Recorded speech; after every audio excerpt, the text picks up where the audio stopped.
تو آپ نے اپنے لشکر میں تمام مخلوق کو جو بھی آپ کی فوج میں تھی نا سب کو جمع کیا، اس میں جنات بھی، اس میں انسان بھی، اور اس میں پرندے بھی. حتی اذا اتوا علی واد النمل، چیونٹیوں کی ایک وادی تھی، اس کے قریب سے جب یہ لشکر گزرنے لگا، قالت نملۃ یا ایھا النمل ادخلوا مساکنکم، ایک چیونٹی نے اناؤنسمنٹ کی، پوری چیونٹیوں کے لشکر سے خطاب کیا اور کہا اے چیونٹیوں اپنے بل میں داخل ہو جاؤ، لا یحطمنکم سلیمان وجنودہ وہم لا یشعرون، ایسا نہ ہو کہ سلیمان اور اس کا لشکر تمہیں رونتا ہوا چلا جائے اور ان کو پتہ بھی نہ چلے. سمجھ میں آ رہی ہے بات؟ فتبسم ضاحکا من قولها، اللہ فرماتے ہیں حضرت سلیمان اس چیونٹی کی بات سن کر کھلکھلا کے ہنس پڑے. وقال، اور کہنے لگے، ربی اوزعنی ان اشکر نعمتک التی انعمت علی، اے اللہ تو نے جو مجھ پر نعمت کی ہے مجھے اس نعمت کے شکر کی توفیق عطا فرما دے. کتنا بڑا احسان کیا کہ چیونٹیوں کی آپس کی اناؤنسمنٹ اور ان کے لیڈر کا جو قوم سے خطاب ہے وہ خطاب بھی میں سن بھی رہا ہوں اور سمجھ بھی رہا ہوں، تو مجھے اس نعمت پہ شکر کی توفیق عطا فرما دے جو نعمت تو نے مجھ پہ کی ہے، وعلی والدی، اور میرے والدین پر جو نعمت کی. میرے والدین کون ہیں؟ داؤد علیہ السلام اور ان کی جو بھی زوجہ ہوں گی، ان دونوں پر بھی تو نے نعمت کی ہے، اس کا بھی شکر کی توفیق دے. وَأَنْ أَعْمَلَ صَالِحًا تَرْضَاهُ، اور اے اللہ مجھے توفیق دے کہ میں ایسا اچھا عمل کروں جس سے تو خوش ہو جائے. کیا خاندانی دعا ہے یا نہیں ہے؟ وَأَدْخِلْنِي بِرَحْمَتِكَ فِي عِبَادِكَ الصَّالِحِينَ، اور مجھے اپنی رحمت سے اپنے نیک بندوں میں شامل کر لے. یہ چھوٹا سا واقعہ ہے مگر اس میں بڑے اسباق ہیں. ایک تو ہمیں ایک سائنسی حقیقت پتہ چلتی ہے کہ بہت سے جانوروں کے آپس میں مواصلاتی رابطے ہوتے ہیں. اب یہ جو پرندوں کی بولی ہے یا چیونٹیوں کی بات ہے، یہ ضروری نہیں کہ وہ انگلش میں یا عربی میں یا اردو میں تقریر کر رہی ہوں. ہو سکتا ہے وہ بغیر آواز کے کوئی بات کر رہی ہوں، کوئی سگنل، کوئی میسج دے رہی ہوں. آپ آج بھی دیکھیں پرندے اڑتے ہیں ایسے لائن بنا کے، قطار بنا کے چلتے ہیں اور ان کا آپس میں رابطہ ہوتا ہے. امریکہ میں ایک جنگل ہے جہاں سے تتلیاں ہزاروں کلومیٹر ہجرت کر کے دور جاتی ہیں. وہ حیران ہوتے ہیں کہ یہ اتنے کلومیٹر دور موسم کی تبدیلی میں وہاں، پھر وہاں سے پوری فوج یہاں آتی ہے، ان کا آپس میں رابطہ ہوتا ہے. بلکہ اب تو یہاں تک دریافت ہو گیا ہے کہ بعض جانور سمندر کے ایک کنارے پہ انڈے دے کے دوسرے کنارے پہ پہنچتے ہیں. ان جانوروں کا ان انڈوں سے جب بچے نکلتے ہیں نا، ان سے ان کا رابطہ ہوتا ہے. ہمارے ایک رشتہ دار وہ اس میں ہیں مرشنٹ نیوی میں، تو انہوں نے کہا کہ ایک دفعہ ہمارے جہاز پہ کچھ سائنسدان آئے. وہ سائنسدانوں نے سمندر کے کچھ جانور تھے جن کے اوپر کوئی آلات نصب کیے. پوچھا گیا بھائی یہ کیا کر رہے ہو؟ انہوں نے کہا کہ ہم اس پہ حیران ہیں کہ یہ جو سمندری مخلوق ہے یہ سمندر کے ایک کنارے پہ انڈے دیتے ہیں، لیکن ان انڈوں اور ان سے جب بچے نکلتے ہیں تو ان کی ماؤں کا ان سے رابطہ رہتا ہے. تو یہ کون سی ریز ہیں جو ان کی کھوپڑی سے نکل کے ان کی کھوپڑی میں ٹرانسفر ہو رہی ہیں، یہ کیسے پہنچتے ہیں؟ اس کی سیٹنگ ہو رہی ہے، اس کو ٹریس کرنے کی کوشش کر رہے ہیں. اتنا عجیب اللہ کا نظام ہے. یہ ایسے ہی تھوڑی کائنات خود بخود وجود میں آ گئی اور ایسے ہی اتفاق سے بس ڈارون پھینک کے چلا گیا اور ہماری یونیورسٹی میں اس کو کیچ کر کے لوگ اس پھینکے ہوئے مال کو پڑھ بھی رہے ہیں اور اس فضول ترین لٹریچر کو پڑھا بھی رہے ہیں اور دہریے ہو رہے ہیں. سمجھتے نہیں ہو بات؟ اب موبائل کے ذریعے ہمارے رابطے ہوتے ہیں. لوگ یہ کہتے ہیں سائنسدانوں کی ایجاد ہے سیل فون، کہ آپ کی بات کو یہاں سے وہاں تک پہنچا دیا. سائنس کسی چیز کی موجد نہیں ہوتی، یاد رکھو. سائنس کسی چیز کو ایجاد نہیں کرتی، پہلے سے موجود چیزوں پر مطلع ہو جاتی ہے. یہ بہت خاندانی اور ٹیکنیکل پوائنٹ کی بات ہے، اس کو سمجھنے کے لیے کھوپڑی کا بیدار ہونا ضروری ہے. بہت ٹیکنیکل بات ہے. یہ سائنس کی جتنی ایجادات ہیں نا، یہ حقیقت میں اللہ کی قدرت کی دلیل ہیں. سائنسدانوں نے کچھ بھی نہیں بنایا، پتہ چلا ہے. اس کی مثال ایسے، گولڈ کتنا چمکدار ہوتا ہے نا، کیا خیال ہے؟ گولڈ کو گولڈ کہتے ہیں اس لیے، اولڈ کو پتہ نہیں کیوں گولڈ کہتے ہیں، میری سمجھ میں آج تک آیا نہیں ہے. حالانکہ وہ تو چمکدار کہتے ہیں نا، اولڈ از گولڈ، لیکن اولڈ تو عجیب صحیح ہوتا ہے. ٹھیک ہے نا؟ تو خیر کچھ محاورے چل پڑے ہیں، کچھ چیزیں اولڈ اچھی ہوتی ہیں. خیر اب آپ سونار کے پاس گئے، آپ نے کسی کے ہاتھ میں سونا دیکھا، کوئی لاکٹ دیکھا، کوئی زیور دیکھا. کہاں سے لیا؟ جی مجھے فلاں سونار نے دیا ہے. سونار کے پاس پہنچے، تو نے کہاں سے لیا؟ وہ کہے گا فلاں جگہ. ہوتے ہوتے ہوتے اس آخری شخص کے پاس پہنچ گئے جس نے وہ سونا کان سے نکالا تھا. پہلا وہ شخص ہوگا نا جو مزدور جس نے سونا کان سے نکالا ہے. آپ کہو کہ یار، پہلے تو آپ متاثر ہوئے، آپ نے کہا یار یہ سونار کا کمال ہے، کیسی خوبصورت چیز مارکیٹ میں لے کر آیا. جس میں نہ زنگ لگتا ہے، نہ وہ پانی سے خراب ہو رہی ہے، نہ ہوا سے. سونے کا یہی خاصیت ہے نا. آپ نے کہا یہ اس کا کمال ہے یار.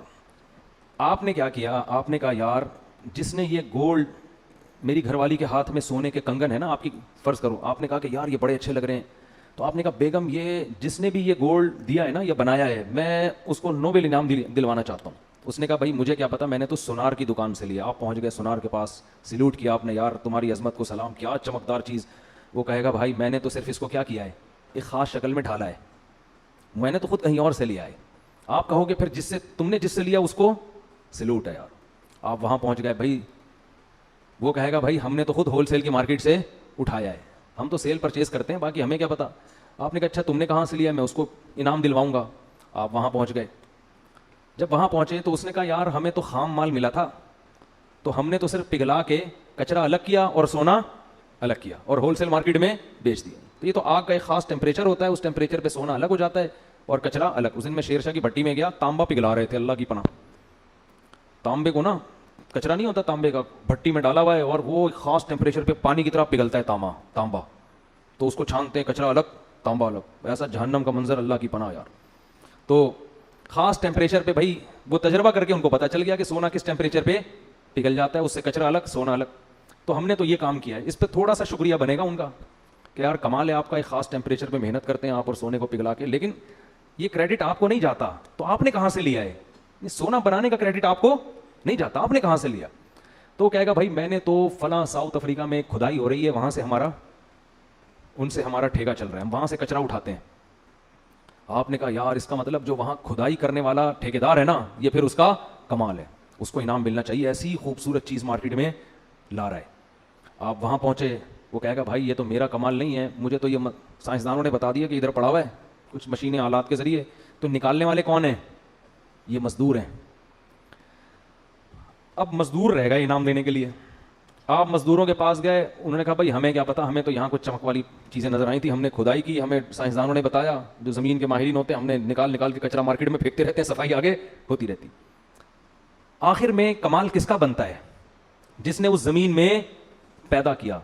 تو پتہ چلا پیدا کسی اور نے کیا ہے، اصل تو اس کا کمال ہے. باقی تو سب اس میں یا تو کچھ تبدیلی کر رہے ہیں یا اس پر مطلع ہو رہے ہیں کہ یہ ہے کہاں. بنانے والا ان میں سے کوئی بھی بولو نہیں ہے. کمال اس کا ہے جس نے مٹی کے اندر سونا پیدا کر دیا.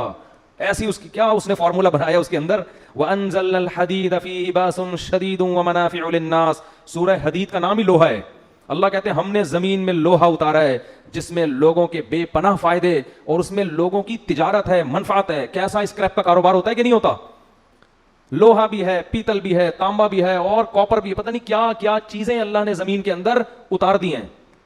تو جو بنانے والا ہے نا، یہ سارا کریڈٹ اصل میں اس کو جاتا ہے.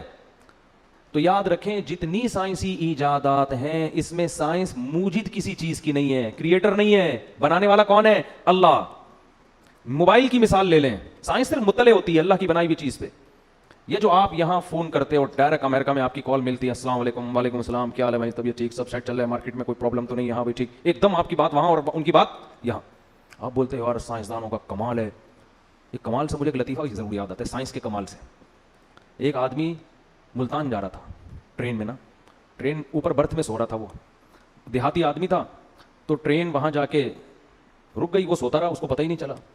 ٹرین دھل دھلا کے واپس آ رہی ہے کراچی کی طرف. تو نیچے سیٹ پہ جو بندے بیٹھے ہوئے ہیں وہ اس کو نہیں پتا، وہ بیچارہ آنکھ ہی نہیں کھلی اس کی. اب جب ٹرین واپس آ رہی ہے تو وہ نیچے جھانک کے نیچے سیٹ والوں سے پوچھتا ہے کہاں جا رہے ہو؟ انہوں نے کہا کراچی.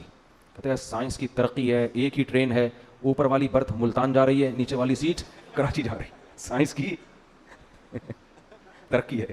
یہ دن بھی ہمیں اپنی زندگی میں دیکھنا نصیب ہو. ایک ہی ٹرین میں اوپر والی برتھ ملتان، نیچے والی سیٹ کراچی. تو سائنس کی ترقی کا لفظ جب بھی میں زبان سے نکالتا ہوں نا، مجھے یہ ترقی یاد آتی ہے، یہ والی بھی یاد آتی ہے. تو ہم یہ کہتے ہیں یار ہم ادھر فون ملاؤ، ٹھک ٹھک ٹھک، ایک دم ہماری بات کہاں پہنچنا شروع؟ امریکہ. وہ وہاں سے بات کر رہا ہے، پتہ نہیں یار یہ سائنس کی ترقی. اصل میں اللہ نے یہ ریز پہلے سے پیدا کر کے خلا میں زمین میں چھوڑی ہوئی ہیں. یہ ریز پہلے سے موجود ہیں. اللہ کو پتا تھا کہ ایک وقت آبادی اتنی کثرت سے بڑھ جائے گی کہ ان میں جو کمیونیکیشن گیپ ہے وہ ختم کرنا ضروری ہوگا، اور اس ختم کرنے کے لیے زمین میں ریز چھوڑ دو. جیسے اللہ نے زمین کی رگوں میں پیٹرول چھوڑا ہے نا، سائنس نے پیٹرول ایجاد نہیں کیا، دریافت کیا ہے. تو ہماری جو گاڑیوں کے پہیے پیٹرول سے گھوم رہے ہیں یہ اصل کمال سائنسدانوں کا نہیں ہے, اصل کمال اس خدا کا ہے جس نے زمین میں اس ایندھن کو پیدا کیا. اور یہ ایندھن پہلے دریافت نہیں ہوا تھا کیونکہ پہلے ضرورت نہیں تھی. قرآن کے الفاظ دیکھو, وَقَدَّرَ فِيهَا أَقْوَاتَهَا فِي أَرْبَعَةِ أَيَّامٍ, فرمایا جب ہم نے زمین کو بنایا اور انسان کو پیدا کرنے کا ارادہ کیا تو انسان کی پیدائش سے پہلے ہم نے زمین میں انسان کی بنیادی ضرورتوں کا اندازہ ٹھہرا لیا. ایک ایک لفظ بڑا قیمتی ہے اس آیت میں. کیا عجیب. قوت کہتے ہیں جو آپ کی زندگی کے بیسک لوازمات ہوتے ہیں, اس کو عربی میں کیا کہتے ہیں؟ بنیادی خوراک یا بنیادی لوازمات, اس کو کیا کہتے ہیں؟ قوت. اس کی جمع آتی ہے اقوات. قرآن یہ نہیں کہہ رہا کہ انسان کی بنیادی ضرورتیں ہم نے پہلے سے زمین میں پیدا کر دیں. نہ نہ نہ نہ, پیدا کر دی ہوتی نا تو پھر پتہ کیا ہوتا؟ آدم علیہ السلام جب دنیا میں آتے تو جتنی بنیادی ضرورت کی چیزیں ساری اللہ نکال کے ان کے سامنے رکھ دیتا. یہ گیس ہے بھائی, یہ پیٹرول ہے, یہ فلانا ہے, یہ موبائل فون ہے, یہ فلانا, سب چیزیں. فرمایا نہیں, قدر, اندازہ ٹھہرایا. مینجمنٹ ہوئی ہے. تقدیر کہتے ہیں مینجمنٹ, کہ کس وقت کس چیز کی ضرورت پڑے گی اس حساب سے وہ چیزیں اس کے اندر اس نے, بولو نا, رکھ دی, پیدا کر دی. جب حضرت آدم دنیا میں آئے تو کسی چیز کی ضرورت نہیں تھی, بس کھودو, زمین میں پودا لگاؤ, کھاؤ, ٹھیک ہے نا, اور کچھ نہیں چاہیے. جب آبادی بڑھے گی, پھڈے ہوں گے, اس میں لڑائیاں ہوں گی, اللہ نے لوہے کو, انسان ترقی کرتے کرتے کہاں تک پہنچ گیا؟ لوہے تک. اس نے لوہے کے ہتھیار بنانا شروع کیے, اس نے لوہے کے برتن بنانا شروع کیے, لوہے کی پلیٹیں بنانا شروع کی, لوہے کے تیر بنانے شروع کیے اس نے. آبادی بڑھنے لگی, لوگ ہجرت کر کے دور دور علاقوں میں جانے لگے. اب ان میں آپس میں رابطہ کیسے ہو؟ تو سمندر کی کشتیاں لوگوں نے بنانا شروع کی, زمین سے لوہے کو نکال کے لوہے کے جہاز بنانا شروع کر دیے. تو یہ سب چیزیں نا وقت کے ساتھ ساتھ. پھر آبادی جب بہت بڑھنا شروع ہوئی تو 150-200 سال سے بھی شاید زیادہ ہو گئے ہیں, مالتھس نامی ایک شخص آیا, اس نے یہ نظریہ پیش کیا کہ آبادی جتنی اسپیڈ سے بڑھ رہی ہے نا, وسائل اتنی اسپیڈ سے نہیں بڑھ رہے, لہذا 100 سال کے بعد زمین میں قحط پڑے گا اور اتنی غربت ہوگی کہ لوگ ایک دوسرے کا گوشت نوچ نوچ کے کھانا شروع کر دیں گے. یہ مالتھس کی تھیوری تھی. لہذا آبادی کو کیا کرو, بولو, روکو. مالتھس کی تھیوری کو گزرے ہوئے 150-200 سال ہو گئے. لوگوں کو جتنی اونچی سطح کا رزق آج مل رہا ہے, ماہرین معیشت کہتے ہیں تاریخ میں ایسا رزق کبھی بھی نہیں ملا. کیوں؟ مالتھس بے وقوف کو یہ نہیں پتا تھا, وہ کیلکولیٹر میں کیلکولیشن کر رہا تھا کہ ٹماٹر پیدا ہونے کی اسپیڈ یہ ہے اور بچے پیدا ہونے کی اسپیڈ اس سے زیادہ ہے, تو ٹماٹر کم پڑ جائیں گے, بچے زیادہ. گندم کی اسپیڈ یہ ہے, بچوں کی اسپیڈ یہ ہے, تو گندم کم ہو جائے گی, بچے زیادہ. اس کو یہ نہیں پتا تھا کم وقت کو کہ بے وقوف آدمی, بچہ پہلے پیدا ہوتا ہے, ماں کی چھاتیوں میں دودھ بعد میں ہوتا ہے, یہ کیلکولیٹر میں نہیں آتا. بہت مشکل ہے بھائی, بات سمجھ. پیدا تو ہونے دو, اللہ چیزیں پیدا کرے گا. گدے گھوڑوں کا دوڑ تھوڑی رہے گا, زراعت ڈبل ہو جائے گی اس سے, اس لیے کہ مشینیں ایجاد ہو جائیں گی. اللہ نے انسان کے لیے لوہا زمین میں اتارا ہے, جس میں قرآن کہہ رہا ہے فیہ منافع, بے شمار منفعتیں رکھ دی ہیں اس لوہے میں.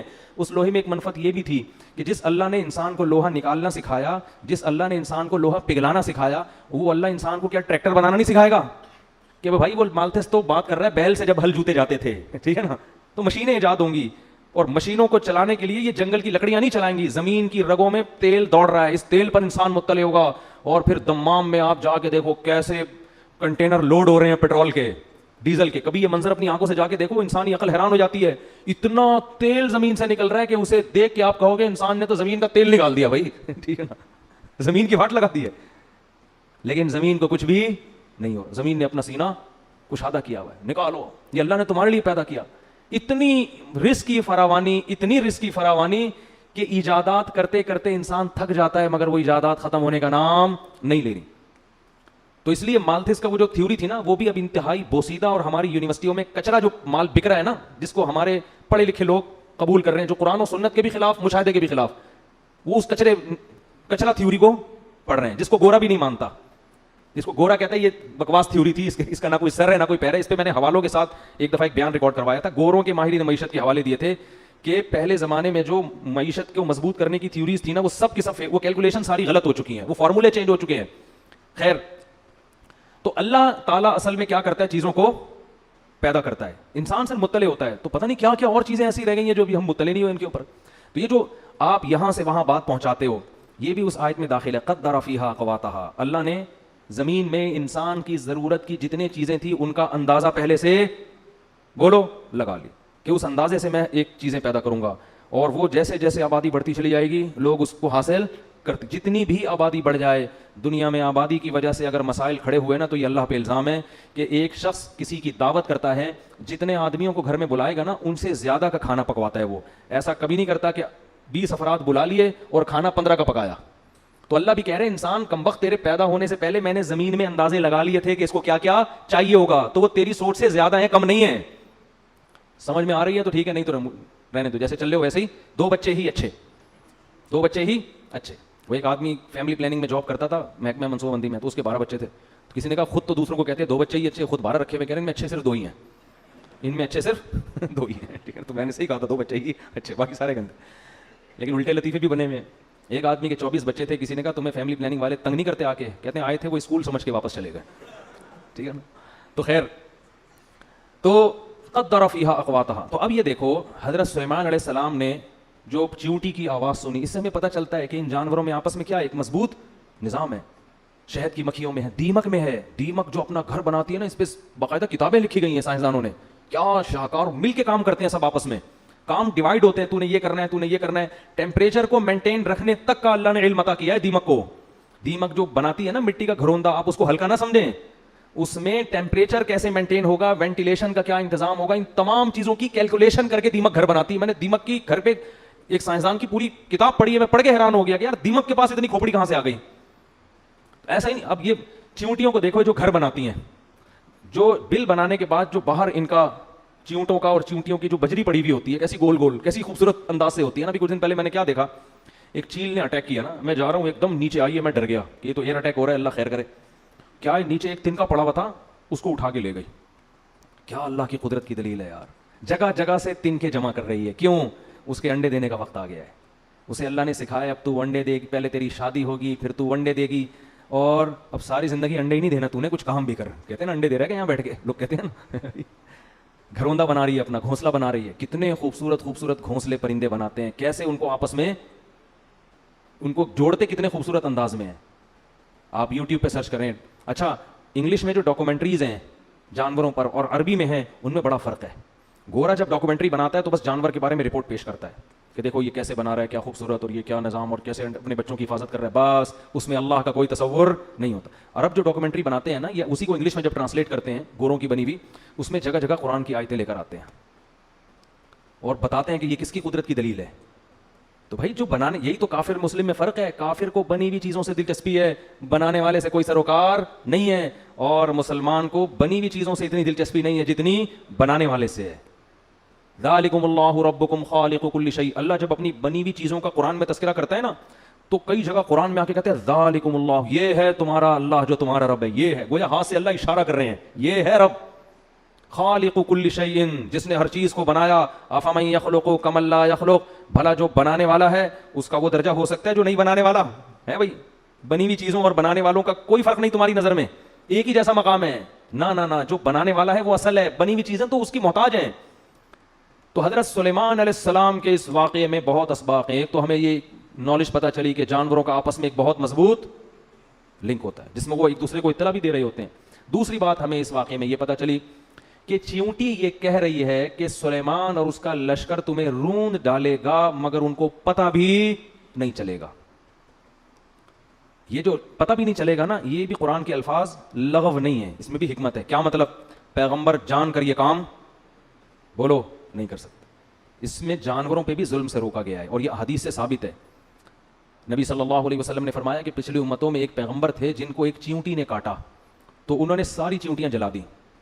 تو اللہ نے ان پر وحی کر کے تنبیہ کی کہ کاٹا ایک نے تھا, سزا آپ نے سب کو کیوں دی.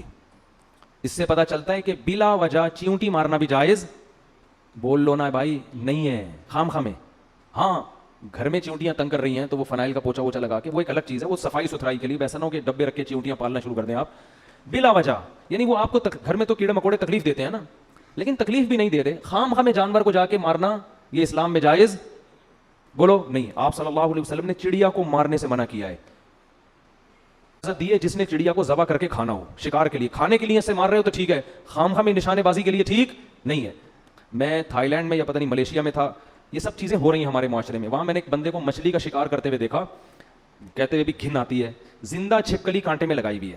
توبہ استغفر, تو چھپکلی سے ویسے گھن بہت آتی ہے یار, زندہ چھپکلی. اور اس کو گھما کے پانی کے اندر ڈبوتا ہے, پھینکتا ہے, پھر وہ مچھلی آتی ہے تو کھینچتا ہے. میں نے کہا یار اس کو مار کے کر دو یہ کام. وہ تو چھپکلیوں سے یہ کام لینا صحیح نہیں ہے, کچھ اور کر لے بھائی, تو گندا چھپکلی کوئی ایسی چیز ہے, کچھ اور لگا لے. کہتے نہیں یہ جب ہلتی ہے نا تو ہلتی تو ہے, آپ کے 2 مچھلیاں آپ زیادہ پکڑ لو گے اس سے, لیکن تکلیف کتنی دے رہے ہو آپ جانور کو یار. اس کے پھندا اٹکا ہوا ہے, پھر پانی میں ڈبو بھی رہے, وہ سانس گھٹتا ہے, پھر باہر مرنے بھی نہیں دے رہے اس کو, کیونکہ مر گئی تو مصلحت فوت ہو جائے گی. اس سے بڑا ظلم بعض لوگ یہ بھی کرتے ہیں کہ سمندر میں کانٹا لگا کے رات کو چھوڑ کے چلے گئے, صبح آ کے نکال لیا. اب رات کو جو مچھلی کانٹے میں پھنسی ہے, پوری رات اس کے جبڑے میں, اس کانٹے, آپ ذرا اپنے جبڑے میں کانٹا گھسا کے دیکھو, آپ کو 2 منٹ میں اندازہ ہو جائے گا. ساری رات وہ کیا کرتی ہے, تڑپتی رہتی ہے. جال کا معاملہ الگ ہے, جال لگا کے چلے جاؤ اس سے کچھ نہیں ہوتا, کانٹا لگا کے آپ جائیں نہیں, جیسے ہی آئیے اس کو کھینچ کے باہر نکالیں. تو یہ سارے جانوروں پہ ظلم ہے جن کا قیامت کے دن حساب دینا پڑے گا. ہاں اس میں اعتدال کی راہ ہے کہ اب ایسا نہ ہو کہ چیونٹی مارنا ناجائز ہے تو اب دیکھ دیکھ کے چلنا شروع کر دیں کہ میرے پاؤں کے نیچے کہیں چیونٹی نہ آ جائے. اتنی تکلف کی ضرورت نہیں ہے. وہم لا یشعرون, سلیمان علیہ السلام بھی دیکھ دیکھ کے نہیں چل رہے تھے لشکر میں کہ نیچے جو آ گیا تو آ گیا, تھوڑی اتنا کسی کے پاس. تو چیونٹیوں نے اسی وجہ سے کہا کہ بھائی سلیمان اور اس کا لشکر تمہیں رونتا ہوا نکل جائے گا اور ان کو پتہ بھی نہیں چلے گا. کہتے ہیں ایک روایت ہے, پتہ نہیں صحیح ہے ضعیف ہے, کہ حضرت سلیمان نے چیونٹی کو بلا کے پوچھا کہ تجھے پتہ ہے کہ میں پیغمبر ہوں اور پیغمبر کسی پہ ظلم نہیں کرتا, تو میرے بارے میں کیسے بدگمان ہو گئی کہ میں رونتا ہوا چلا جاؤں گا. تو چیونٹی نے کہا کہ سلیمان آپ تو بڑے سمجھدار ہیں, آپ کو پتہ نہیں میں نے وہم لا یشعرون بھی کہا ہے کہ ان کو پتہ نہیں چلے گا, ٹھیک ہے نا. چیونٹی کے بارے میں کس کو پتہ چلتا ہے. تو خیر سلیمان علیہ السلام, قرآن کہتا ہے فتبسم ضاحکا من قولها, کھلکھلا کے ہنسے اس کی بات پہ. تو ہاں تو میں جلدی نقطے بیان کرتا. پہلا نقطہ ہمیں پتہ چلتا ہے کہ جانوروں کا آپس میں رابطہ ہوتا ہے, بڑا عجیب اللہ کا بنایا ہوا نظام ہے. دوسرا ہمیں یہ پتہ چلتا ہے کہ جانور پہ بھی ظلم کرنا ناجائز ہے. تبھی چیونٹی نے کہا ان کو پتہ نہیں چلے گا, یعنی وہ گویا یہ اقرار کر رہی ہے, پتہ چل جائے تو سائڈ سے گزر جائیں. اور تیسرا ہمیں اس سے یہ بھی پتہ چلتا ہے کہ اللہ جب کسی کو کوئی نعمت دے تو فوراً دعا کرنی چاہیے.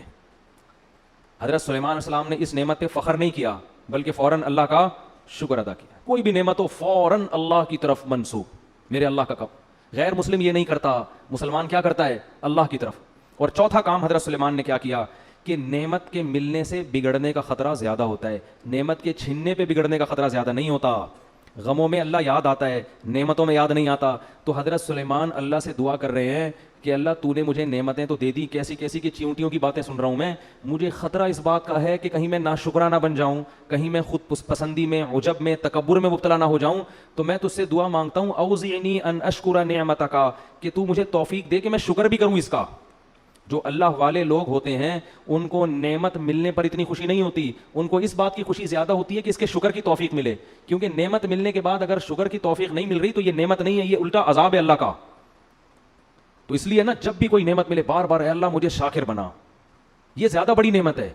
دیکھو کسی کو تھوڑی نعمت ملی, شکر کی توفیق مل گئی, یہ زیادہ خوش قسمت ہے اس شخص سے جس کو نعمتیں زیادہ ملی مگر شکر کی توفیق نہیں مل رہی. اور شکر پتہ کسے کہتے ہیں, نافرمانی نہ ہو. شکر کا مطلب یہ نہیں بس الحمدللہ ماشاءاللہ کہہ دیا, شکر کا مطلب وہ نعمتوں کو استعمال کر کے انسان گناہ نہ کرے, یہ شکر کا سب سے پہلا درجہ ہے. تو جب بھی نعمتیں ملیں اور ہم سب کو ملی ہوئی ہیں تو اللہ سے دعا مانگنی چاہیے, اللہ مجھے اس کی شکر کی توفیق دے. کیا مطلب, مجھے گناہ کرنے سے بچا لے, ایسا نہ ہو میں تیری نافرمانی میں لگ جاؤں. ایک بات. تیسری بات ہمیں اب نمبر خود ہی لگائیں, پتہ نہیں تیسرا نمبر ہے چوتھا نمبر ہے, مجھے صرف چلو ابھی زیادہ ہو جائے گی پھر. تو چوتھی کیا, اپنے ساتھ اپنے والدین کو بھی شریک کیا. وعلی والدیہ, کہ تو نے میرے والدین پر بھی جو نعمت کی ہے اس کی بھی مجھے شکر کی توفیق دے. اس میں یہ بتایا کہ انسان کا اپنے والدین سے اتنا قریبی رشتہ ہوتا ہے کہ ان پر نعمت گویا آپ پر, یعنی ان کی خوشی میں آپ کو خوشی ہونی چاہیے. اور دعا میں ہمیشہ اپنے والدین کو اپنے ساتھ رکھنا چاہیے. اور پھر آگے کیا کہہ رہے ہیں, وَأَنْ أَعْمَلَ صَالِحًا تَرْضَاهُ, ایسا نہ ہو کہ ان نعمتوں میں پڑھ کر تجھے بھول جاؤں, مجھے ایسے اچھے عمل کی توفیق دے جس سے تو خوش رہے مجھ سے. اصل میرا مسئلہ کیا ہے, ایسا نہ ہو تو ناراض ہو جائے مجھ سے. دیکھو آج ہم نعمتوں کے سمندر میں ڈوبے ہوئے ہیں, لیکن ہم لوگوں کی یہ کیفیت نہیں ہے. نعمت سے زیادہ فکر ہو کہ اللہ سے تعلق اور زیادہ قوی ہو, اور شکر کی توفیق ملے, گناہ سے بچنے کی توفیق ملے, یہ بہت بڑی نعمت ہے. اور ادخلنی برحمتک فی عبادک الصالحین, یہ تو سب سے خاندانی بات, یہ بڑی خاندانی بات ہے, اس کو سمجھنے کی ضرورت ہے اس فرقواریت کے دور میں. اس وقت حضرت سلیمان سے افضل دنیا میں کوئی بھی نہیں تھا, حضرت سلیمان اور داؤد سے افضل, اور اتنے معجزے ان کو مل رہے ہیں, اسی لیے نا کہ افضل تھے سب سے. لیکن دعا کیا کر رہے ہیں, دعا کے آخر میں کہہ رہے ہیں اے اللہ مجھے اپنے نیک بندوں میں داخل کر دے. یہ تواضع ہے کہ میری کیا حیثیت, بہت سے تیرے نیک بندے دنیا میں ہیں, مجھے بھی ان میں سے ایک ادنا فرد بنا لے. آج تھوڑی سی کوئی علم کی بات سیکھ لے, ایسا فنٹر بنتا ہے کہ اپنا چینل کھول کے ساری دنیا کو برا بلا کہنا اور یہ امیج بنانا کہ میرے سے بڑا فنٹر دنیا میں کوئی ہے ہی نہیں ہے, میں آ گیا ہوں, اب میں لوگوں کو بتاؤں گا کہ صحیح کیا ہے غلط. اس سے پہلے دنیا اندھیروں میں ڈوبی ہوئی تھی, سارے بزرگ غلط, سارے علماء غلط, سارے مفتی غلط, سارے وہ میں ہوں, میں بتاؤں گا کیا ہے اصل تو کون ہے. یہ خود اس کی علامت ہوتی ہے کہ بندہ ٹھیک نہیں ہے. جو ٹھیک ہوتا ہے نا وہ کہتا ہے کہ بھائی مجھ سے بڑے بڑے لوگ, نیک لوگ دنیا میں موجود ہیں, اے اللہ تو مجھے بھی انہی میں سے ایک فرد بنا لے.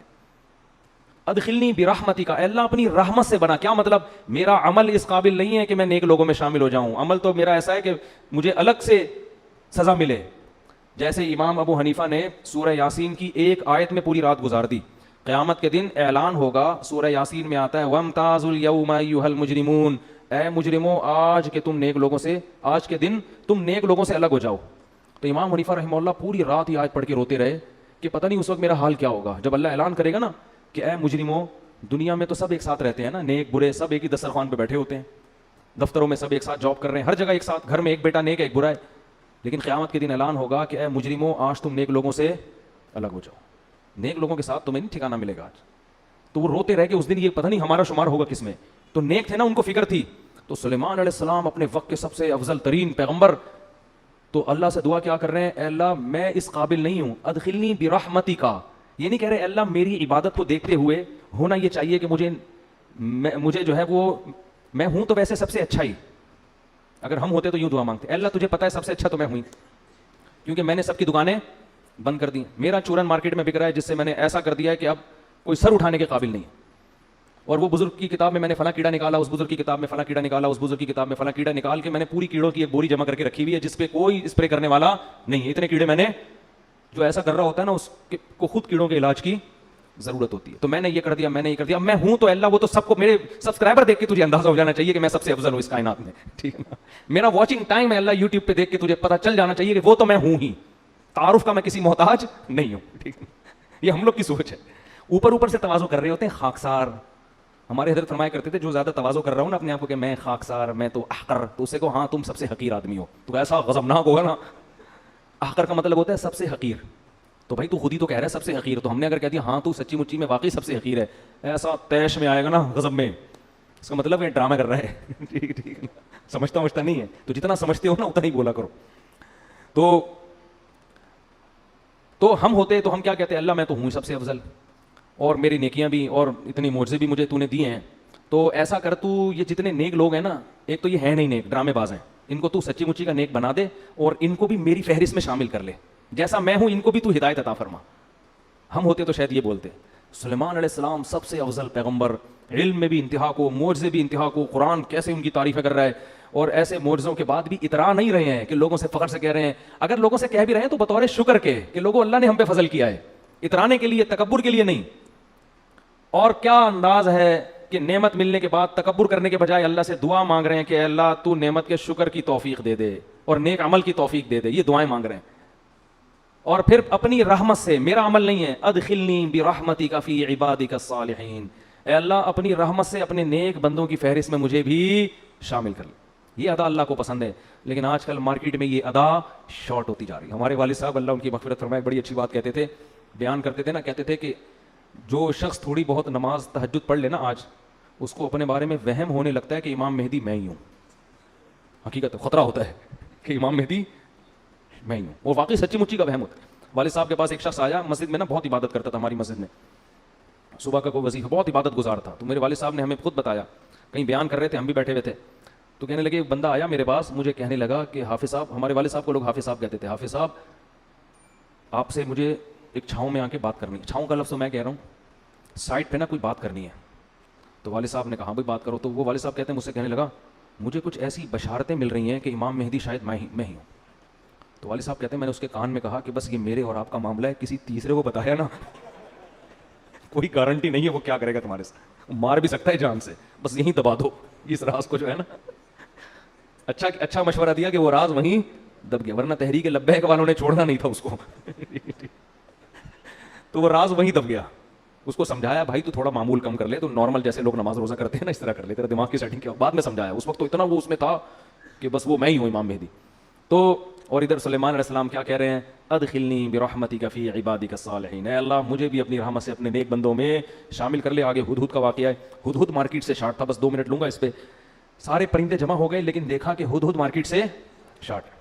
اس زمانے میں سلیمان علیہ السلام کے دور میں مارکیٹ سے شارٹ ہونے کی اجازت نہیں تھی، مارکیٹ میں ہر وقت مناسب ریٹ پر اویلیبل ہونا ضروری تھا۔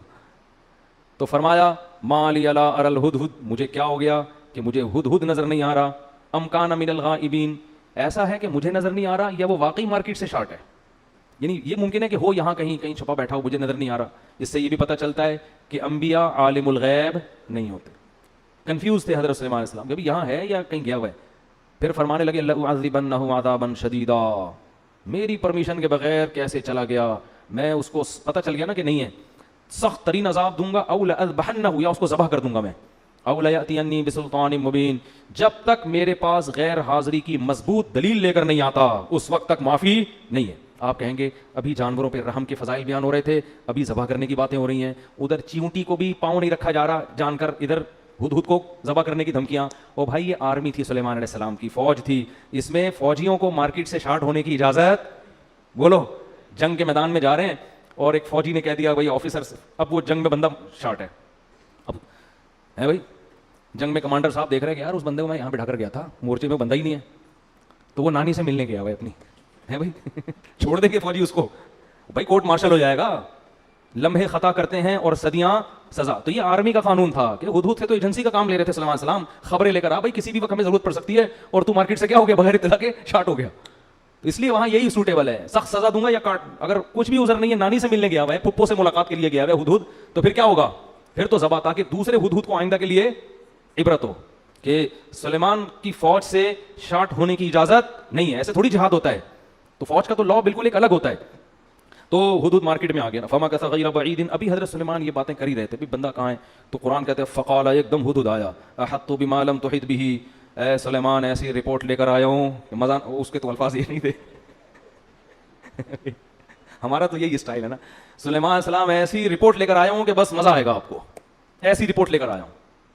وہ رپورٹ کیا ہے؟ آپ کا یہ دعویٰ ہے کہ میں دنیا میں اللہ کا نظام نافذ کر رہا ہوں، ہے بھائی اتنی بڑی فوج جس میں جنات بھی ہیں، پرندے بھی ہیں، اور 100 لاکھوں گھوڑے بھی ہیں، اور ایسی زرہیں آپ کے والد بنایا کرتے تھے، اور آپ اور ہواؤں میں اڑ اڑ کے جا رہے ہیں آپ دنیا میں، اور آپ اس خوش فہمی میں ہیں کہ دنیا میں فتح کر چکا ہوں۔ ایسا نہیں ہے، ایک ایسی حکومت کی اطلاع لے کر آیا ہوں آپ کے پاس کہ وہ گورنمنٹ چھوٹی موٹی گورنمنٹ نہیں ہے، بہت بڑی پاورفل آپ جیسی حکومت، اور ہے بھی غیر مسلم، سورج کی عبادت کرتے ہیں وہ لوگ۔ یعنی چھوٹی موٹی حکومت ہوتی تو ہم کہتے ہیں کہ کونے کھانچے میں آپ سے چھپی رہ گئی ہوگی، ہو جاتا ہے چھوٹے موٹے گاؤں تو گوگل بھی ٹریس نہیں کر پاتا نا، گوگل ٹھیک ہے نا، سیٹلائٹ سیاروں سے اوجھل ہو جاتے ہیں، پوری ایک ریاست ہی آپ کی نظر سے اوجھل ہو، تو یہ تو بہت بڑی ہم سب کے لیے شرمندگی کی بات ہے۔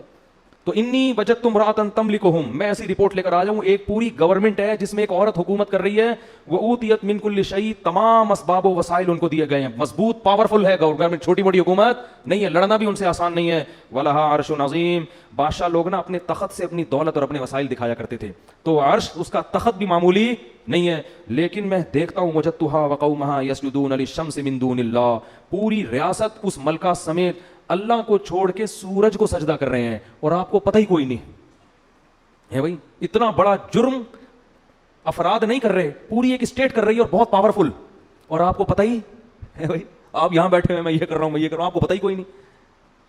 مولانا منظور چنیوٹی صاحب نے جب یہ ربوہ کا نام چینج کروایا نا، تو جامعہ آئے تو ہم نے حضرت سے پوچھا کہ حضرت کیا ہوا؟ فرمایا کہ ادھر مٹھیائیاں بٹ رہی ہیں چنیوٹ میں، اور آپ کو پتہ ہی کوئی نہیں۔ تو جب بھی یہ لفظ کہتا ہوں نا پتہ ہی کوئی نہیں، مجھے حضرت مولانا منظور چنیوٹی یاد آتے، فرمانے لگے ادھر مٹھیائیاں بٹ، مٹھائی کو فرما رہے تھے مٹھیائیاں، پنجابی تھے نا، تو بڑا دیسی لہجہ اچھا لگا مجھے ان کا، کہا ادھر چنیوٹ میں مٹھیائیاں بٹ رہی ہیں اور ادھر آپ کو پتہ ہی کوئی نہیں۔ تو بالکل یہی اسٹائل ہدہد کا۔ ہدہد کہہ رہے ہیں سلیمان آپ یہاں باتیں کر رہے ہیں میری یہ حکومت میں، ادھر پوری ایک ریاست ہے، ریاست بھی کمزور نہیں، پاورفل، اور پوری ریاست سجدہ کس کو کرتی ہے؟ اللہ کو چھوڑ کے سورج کو، اور آپ کو پتہ ہی کوئی نہیں ہے۔ پھر آگے ہدہد کی بس تقریر کر کے بیان ختم کرتا ہوں۔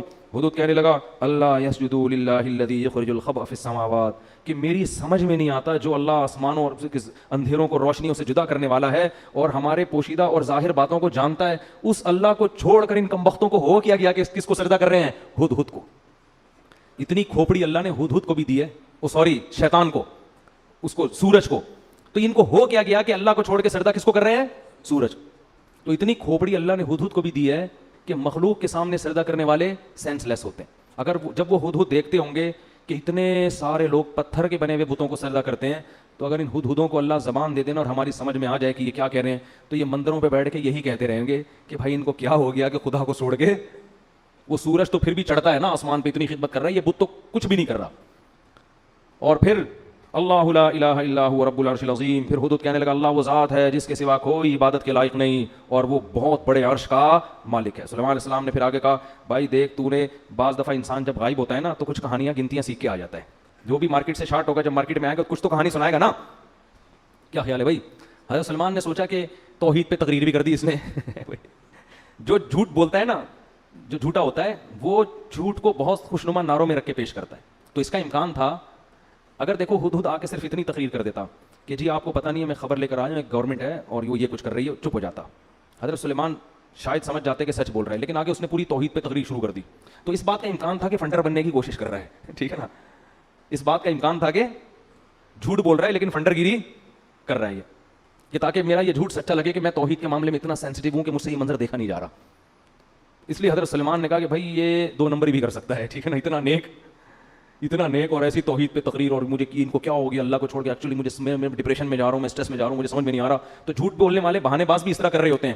اس لیے سلمان نے کہا کہ یا تو بہت نیک ہے, ٹھیک ہے نا, تجھے واقعی شرک پہ بڑی تکلیف ہو رہی ہے, یا تو سچ کہہ رہا ہے, تو ہم دیکھیں گے, ایسے تیری بات کا یقین نہیں کریں گے.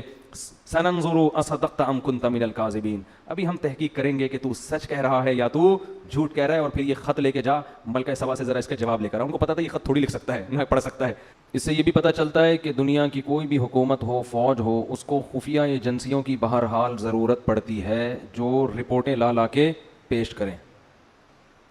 تو سلیمان علیہ الصلاۃ والسلام نے ہدہد کو کہا کہ تو غیر حاضر تھا, جب تک غیر حاضری کی مضبوط دلیل پیش نہیں کرے گا اس وقت تک تیرا عذر قبول نہیں ہو.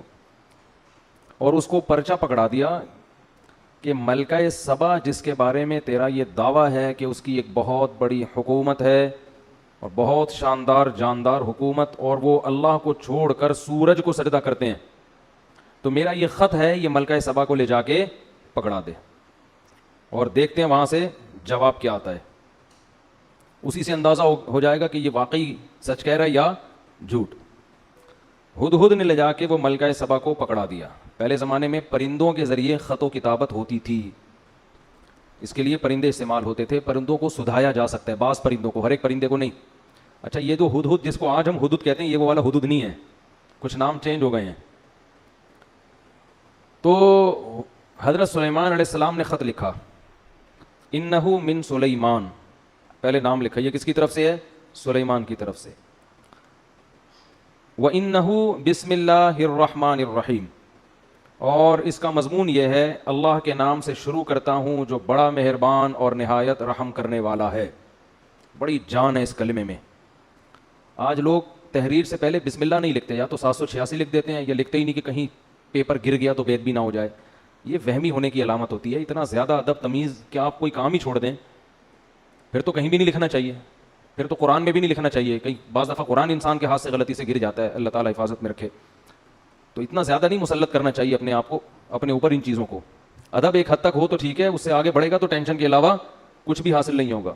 آج کسی نے بتایا کہ میں واش روم میں جب پیشاب کر کے فارغ ہوتا ہوں کمبورڈ میں تو چھینٹیں پڑتی ہیں, تو اس میں پوری ڈیٹیل پیش کی تھی. پانی زیادہ ہو تو پیشاب کی مقدار کم ہو تو پھر چھینٹوں کا کیا حکم ہے, پانی کم ہو پیشاب زیادہ ہو پھر چھینٹوں کا کیا حکم ہے, چھینٹوں کی تعداد اتنی ہو تو کیا ہے, پوری رپورٹیں.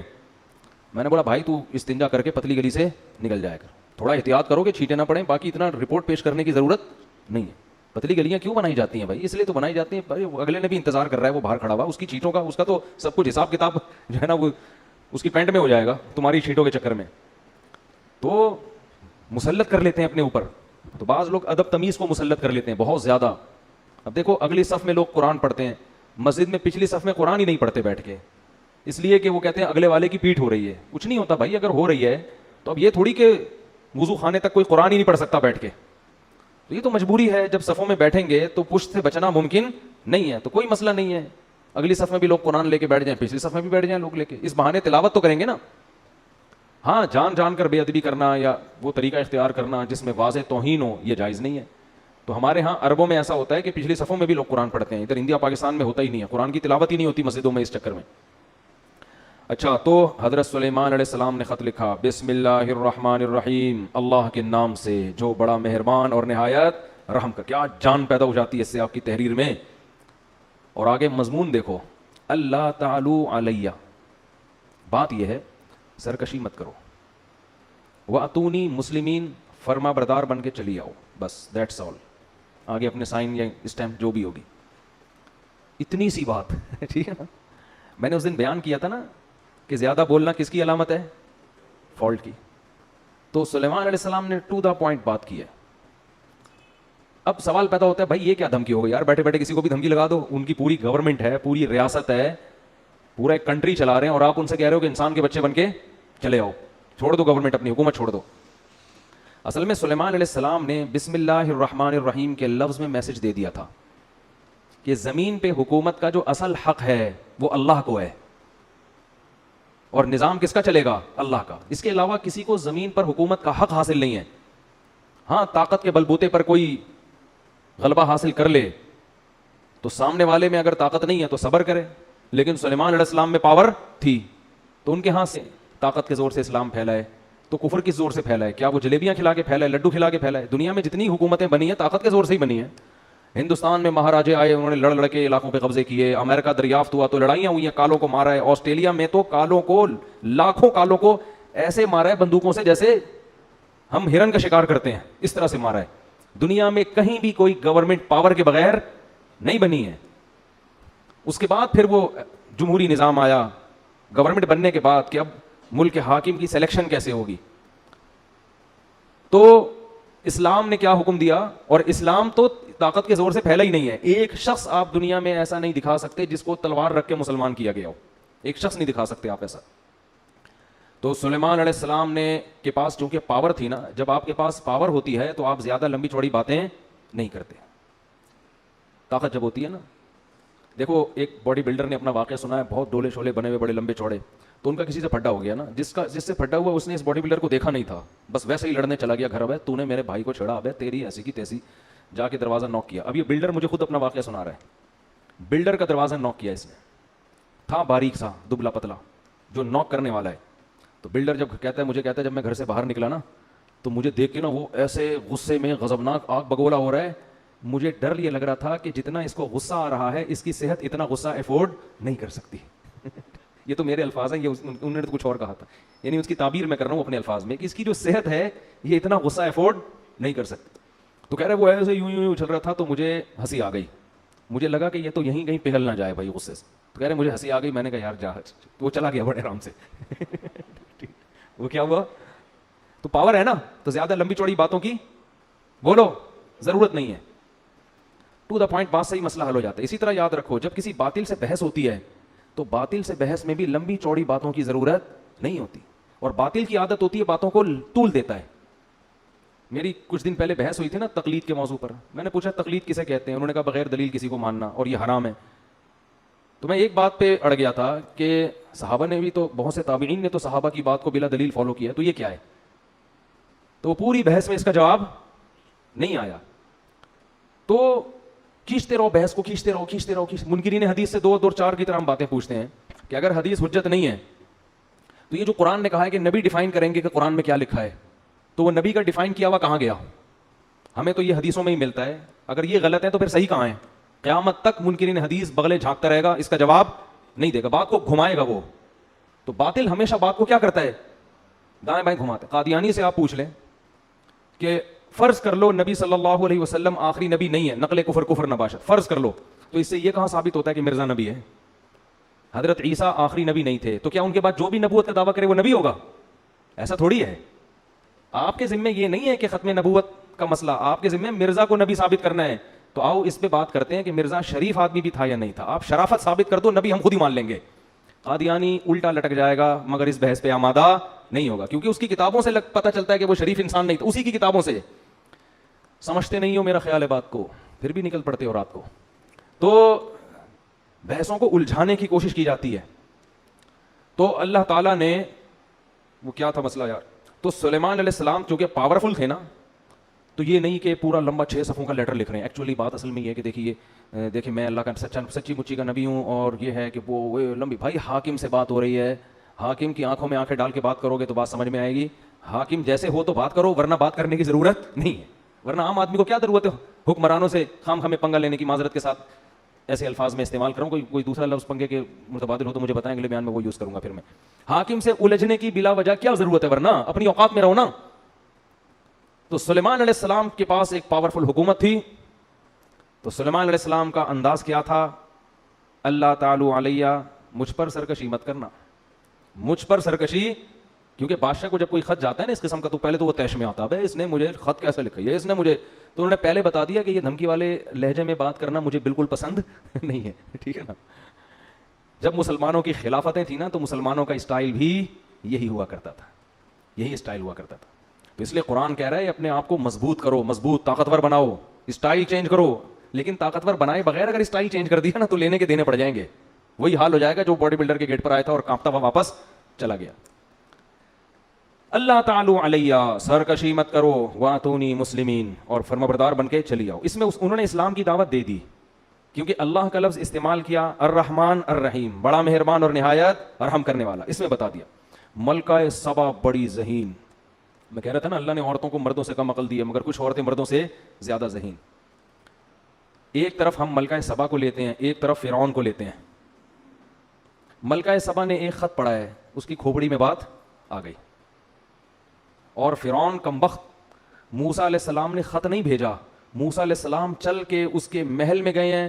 قرآن کہہ رہا ہے قولا لہ قولا لینا, اے موسیٰ ان سے نرم بات کرنا, سختی سے بات مت کرنا. دھمکی آمیز لہجہ نہیں ہونا چاہیے, سختی نہیں, نرم بات, شاید اس کو نصیحت ہو جائے. ادھر سلیمان علیہ السلام کا انداز دھمکی آمیز تھا, ٹھیک ہے نا, نرم لہجہ نہیں تھا, دھمکی آمیز, سرکشی مت کرو, انسان بن کے ہے بھائی. مسلم کا معنی فرما بردار, جس کو اردو میں انسان کا بچہ بولتے ہیں. یہ کہتے ہیں نا بندہ, پنجابی میں کہتے ہیں بندے دا پتر, اردو میں کیا کہتے ہیں, انسان کا بچہ. انسان کا بچہ بن کے آ, انسان بن, بندہ بن, بندہ کہتے ہیں نا لاہور میں. تو موسیٰ علیہ السلام کا جو انداز بھی نرم, اور اکیلے نہیں گئے بلکہ ہارون علیہ السلام بھی آپ کے ساتھ, دو بندوں کا اثر زیادہ ہوتا ہے. ادھر سلیمان علیہ السلام خود تو گئی نہیں, خط بھی کسی سفیر کے ذریعے نہیں, پرندہ جھولی میں ڈال کے آ گیا, بس بات پہنچائیے, وہ بھی دھمکی آمیز لہجے میں. کتنا فرق ہے دونوں کی مینٹل اپروچ میں. فرعون کو پھر معجزے دکھائے, جادوگروں سے مقابلہ کروایا. موسیٰ کلیم اللہ کو بچپن سے جانتا تھا کہ یہ جھوٹے نہیں ہیں, یہ شریف انسان ہے. کتنا کچھ کرنے کے بعد بھی ہزاروں معجزے دکھا دیے کمبخت, پھر بھی سمندر میں راستہ بنتے ہوئے دیکھ لیا کہ بنی اسرائیل اس راستے سے گزر رہے ہیں, یہ معجزہ ہے, یہ تو اللہ ان کی مدد کر رہا ہے. اور پھر بھی اس کی آنکھوں پہ پٹی کہ خود بھی اسی راستے میں گھس رہا ہے. اسے یہ نہیں پتا کہ بھائی یہ تیرے سامنے ان کے لیے بنا ہے, تیرے لیے تھوڑی بنائی ہے. کیا اللہ نے ذہانت دی ملکہ سبا کو. تو ملکہ سبا کی ذہانت دیکھیں, نہ تو فوراً تسلیم ہو گئی, کیونکہ بعض دفعہ خط بھیجنے والا نقل کفر, کفر نباشت, دو نمبر بھی تو ہو سکتا ہے نا بھائی. بسوں میں لوگ چڑھتے ہیں نا, پہلے تبلیغ کی بات کرتے ہیں, نماز پڑھیں, زکات دیں, پھر اپنا چورن کا ڈبی نکال کے بیچنا شروع کر دیتے ہیں. تو پہلے آدمی سمجھتا ہے ان سے زیادہ نیک دنیا میں کوئی نہیں ہے, پھر پتہ چلتا ہے اصل میں تو یہ چورن بیچنے کا ایک طریقہ تھا. تو دو نمبر لوگ بھی تو ہوتے ہیں نا. تو ملکہ سبا کو یہ خطرہ تھا کہ کہیں ایسا نہ ہو کہ یہ جو بادشاہ جس نے مجھے اللہ کا نام لے کے مجھے دعوت دی ہے, ایسا نہ ہو کہ لیبل اللہ کا لگ رہا ہو, الرحمن الرحیم کا لگ رہا ہو, لیبل دین اور اسلام کا لگ رہا ہے, اور مقصد حکومت کرنا ہو, مقصد لالچ ہو.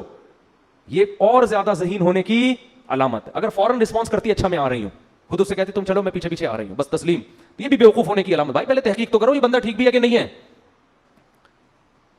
اب ملکہ سبا میں ایک اور ذہانت. ملکہ سبا کی جگہ ہماری کوئی ملکہ ہوتی تو کیا کہتی, استخارہ نکالیں گے ہم بیٹھ کے. کیا کریں گے ہم, استخارہ نکالیں گے. آج بھی ایک صاحب آئے مجھ سے استخارہ نکلوانے کے لیے, تو استخارہ نکالیں گے, یوں آ گیا تو جائیں گے, یوں نہیں آیا تو نہیں جائیں گے.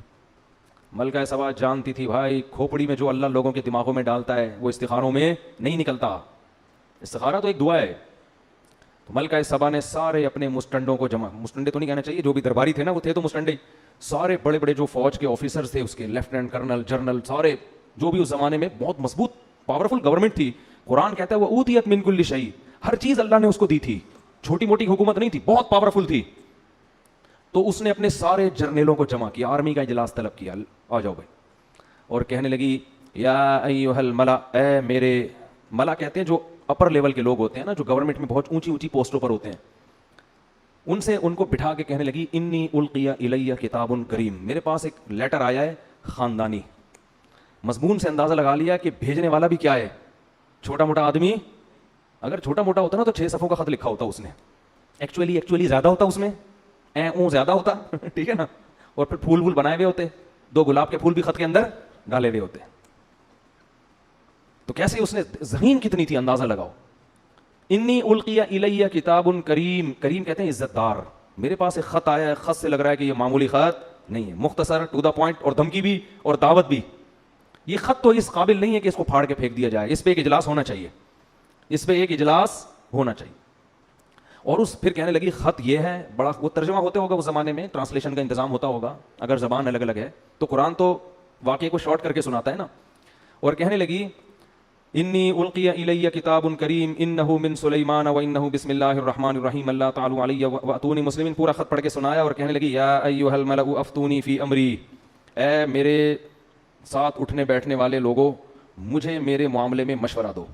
یہ بھی ملکہ سبا کے خاندانی ہونے کی دلیل. مشورے سے فائدہ کیا ہوگا کہ اس کے تمام پہلو سامنے آ جائیں گے, پازیٹیو بھی, جو بھی ہم نے کرنا ہے ان میں ہر چیز کو ہم مشورے میں ڈسکس کریں گے اور اس کے ہر پہلو پہ غور کریں گے, پازیٹیو بھی اور نیگیٹو بھی. تو اس کے بعد ایک رائے قائم کرنا ہمارے لیے آسان. یہ اس کی دوسری دلیل ہے ملکہ سبا کے خاندانی ہونے کی. پھر کہنے لگی ما کنت قاطعۃ امرا حتی تشہدون, جب تک تمہاری رائے سامنے نہ آ جائے اس وقت تک میں کوئی یقینی فیصلہ نہیں کروں گی.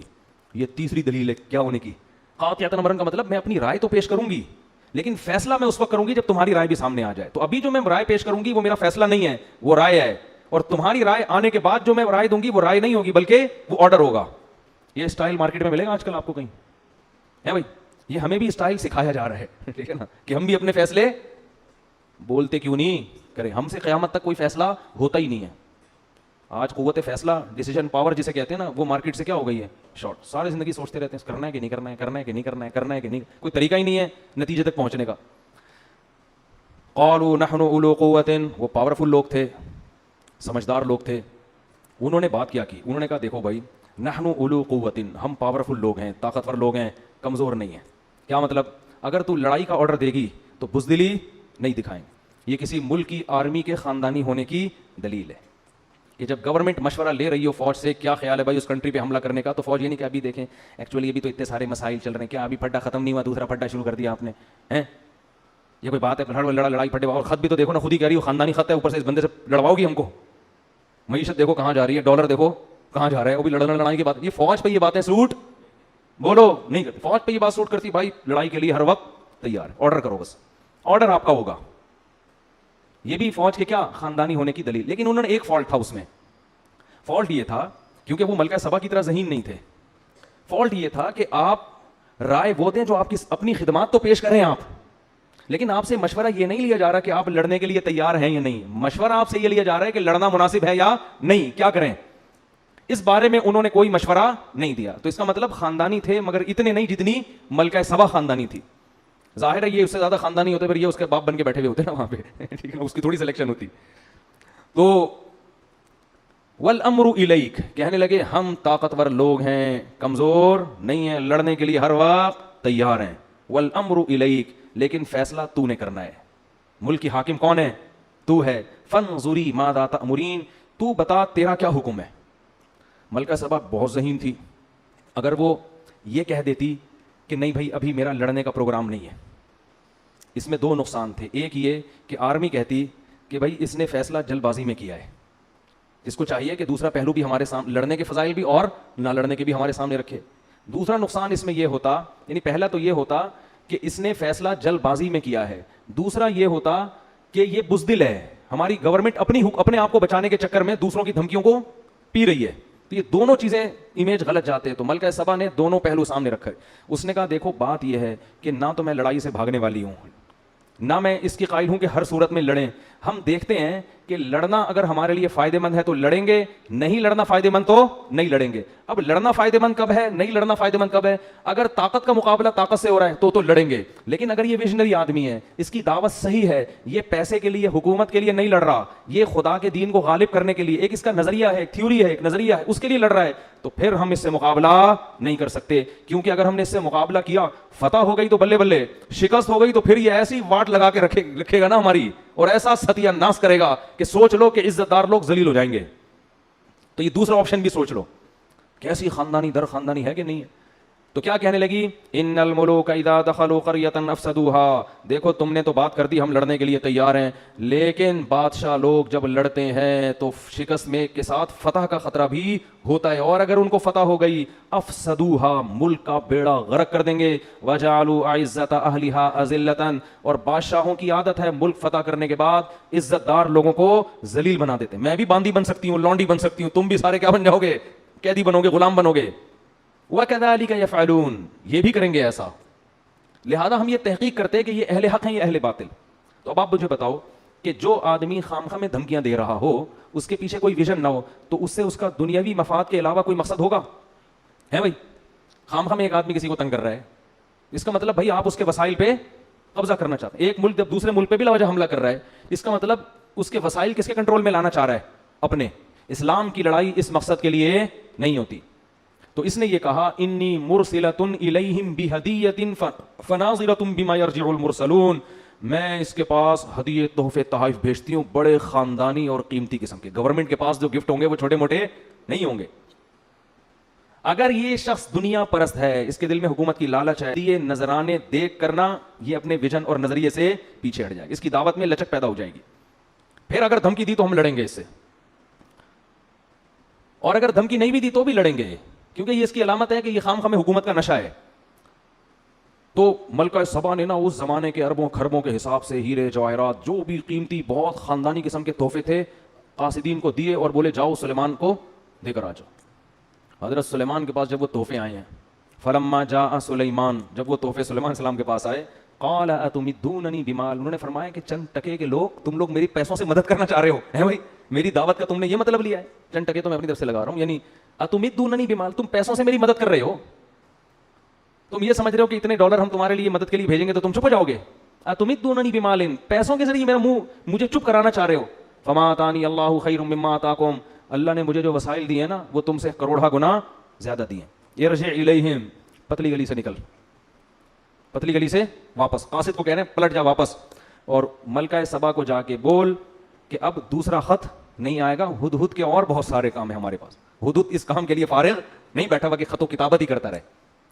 فَلَنَأْتِيَنَّهُمْ بِجُنُودٍ لَا قِبَلَ لَهُمْ بِهَا، اب اس کو بول اب خط نہیں آئے گا، اب فوج آئے گی. جیسے خادم حسین رضوی نے کہا تھا نا غوری آیا وہ تو کچھ زیادہ ہو گئی تھی، لیکن قرضہ معاف کروانے کا ایک بہترین طریقہ تھا بٹن دباؤ غوری آیا. خیر، فَلَنَأْتِيَنَّهُمْ بِجُنُودٍ لَا قِبَلَ لَهُمْ بِهَا. مجھے لڈن جعفری کے مرنے کا جتنا افسوس ہوا ہے نا، کیونکہ رمضان میں بڑے زبردست چیزیں آتی رہتی تھیں، مختلف چیزیں آتی رہتی تھیں، آدمی فریش ہوتا رہتا تھا ان کو دیکھ کر. انہوں نے کہا تھا کہ جو لوگ میرے خلاف میم بنا رہے ہیں کوئی بات نہیں، میرے ڈائلاگ دنیا میں چل رہے ہیں، تو میں سمجھا تعریفیں کر رہے ہیں میم بنانے والوں کی نا، خوش ہیں. آخر میں کہتے ہیں اصل میں ان کا اوپر کا اسکرو ڈھیلا ہے. تو حضرت سلیمان نے فرمایا فَلَنَأْتِيَنَّهُمْ بِجُنُودٍ لَا قِبَلَ لَهُمْ بِهَا، ملکہ سبا سے جا کے بولو، انہی کے قاصد کو کہہ رہے ہیں، حدود نہیں بھیج رہے، قاصد کو کہہ رہے ہیں کہ اب خط نہیں آئے گا، میں ایک ایسی فوج لے کر حملہ کروں گا کہ تم اس کے مقابلے میں ٹھہر نہیں سکتے. بھائی اس میں تو جنات بھی ہوں گے، اس میں تو انسان بھی ہوں گے.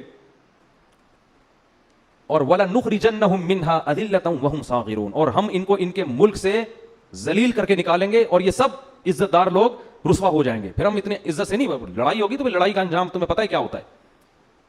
تو جب وہ دھمکی پہنچی ہے نا، ملکہ سبا نے دوبارہ مشورہ کیا، انہوں نے بولا بھائی یہ بندہ لالچی نہیں ہے، چلو مذاکرات کے لیے چلتے ہیں سلیمان کے پاس. بات کیا ہے بھائی؟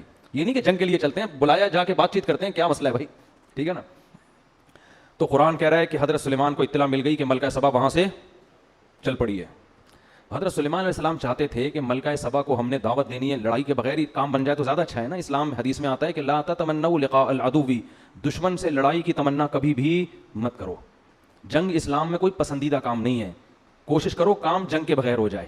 فرمایا فَإِذَا لَقِيتُمْ فَاصْبِرُوا، ہاں اگر جنگ مسلط ہو جائے تو پھر صبر کرو. وَاعْلَمُوا أَنَّ الْجَنَّةَ تَحْتَ ظِلَالِ السُّيُوفِ، اور یقین کر لو جنت تلواروں کی چھاؤں میں رکھی اللہ نے. کیسی زبردست حدیث ہے.